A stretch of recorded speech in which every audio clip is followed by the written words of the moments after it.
Hello, this is Sándor today creating my first ever video tutorial today for Microsoft Streets and Trips mapping software. Here is the icon, and when you launch Streets and Trips, this will be the first screen you'll see.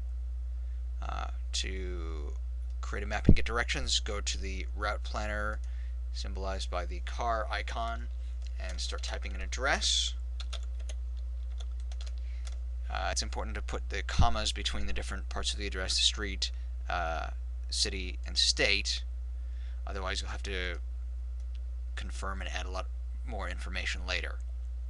Once you enter an address, if you don't add every thing exactly, including the zip code, then Streets and Trips will ask you to confirm that you're talking about the same address it is thinking of. You can confirm that, and it becomes a point on a map, and automatically becomes the first destination of this trip, signified by the green color. So I'll put in another address. Again, remembering to put the commas between city, state, and address, and it again asks me to confirm this is right.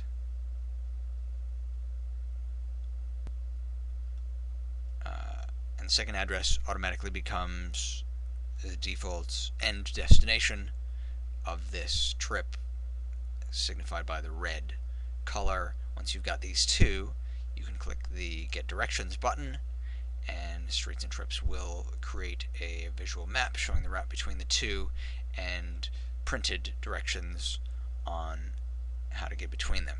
If you have a larger list of addresses to visit, one of the easiest ways is to go to the Data menu and the Import Data wizard.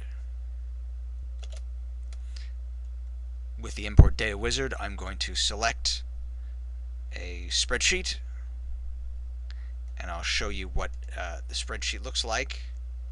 Here in Microsoft Excel, it's a simple spreadsheet with 4 columns showing the street address, the city, state, and zip code.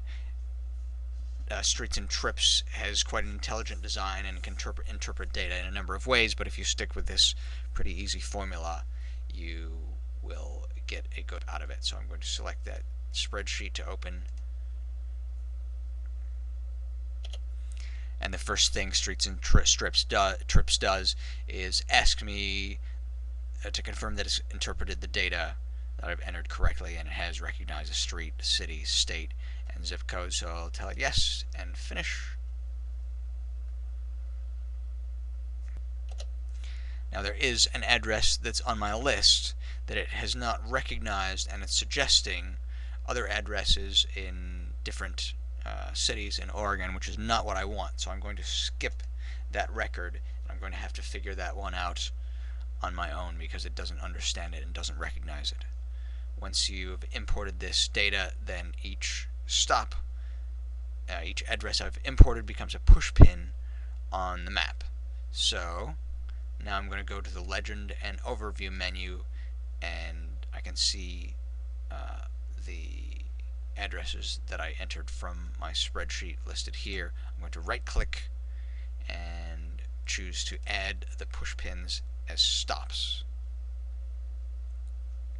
Now each one has become a numbered stop on my route. I'm going back to the car icon for the route planner, and here they all are. To make the most efficient route, I'm going to optimize stops, and Streets and Trips has now figured the most efficient way to get between all of these stops. So now I'm going to click Get Directions, and it'll calculate how to get between all of them. Streets and Trips has calculated what is the most efficient route between all of these destinations, starting at my designated start point and ending at the designated end point, both in a graphic map and in the form of written directions. If I was using this on a laptop, I would probably just bring the laptop with me and refer to these before and after stops to get me between them. But if you do not have access to a laptop, you can also use the print function and choose to print the current map view, the printed directions only, turn-by-turn maps, or strip maps. What I do is print the current map so I have a quick visual reference to the route, and separately print the driving directions only so I have more detailed directions to reference getting between the places I need to go. Hope this has been fun and useful. Enjoy!